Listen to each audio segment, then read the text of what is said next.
کون کون ہو کے آیا اللہ کے گھر میں؟ جو ہو کر آئے ہیں وہ اس کیفیت کو سمجھ سکتے ہیں. میں نے پہلے بھی شاید ایک مرتبہ کہا تھا کہ ہمیں بھی جب اللہ تبارک و تعالیٰ نے موقع دیا اور جب مدینہ منورہ سے واپس مکہ کی طرف رخ کیا تو پوری بس میں بیٹھے ہوئے سب کی نگاہیں آپ صلی اللہ علیہ وسلم کے روضہ اطہر کی طرف. یعنی جب واپسی آتے ہیں تو ایک پل کے اوپر سے گزرنا تھا،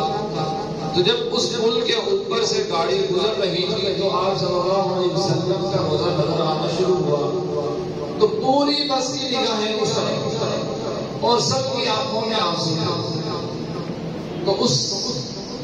چیز کا نقشہ اس شاعر نے اس نعت میں کھینچا ہے جو یہ مولانا پڑھ رہے ہیں. ہم کو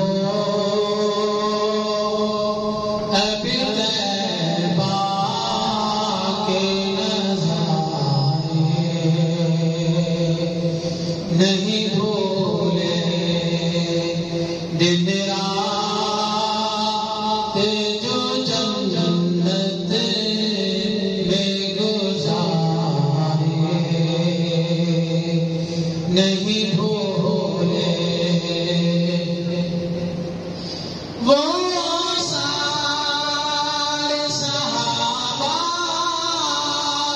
ہیں بڑے پیارے نبی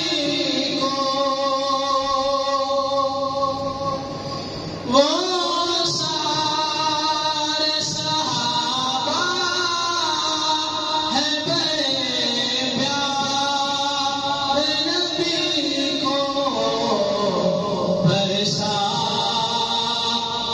جو جنت میں سلائے نہیں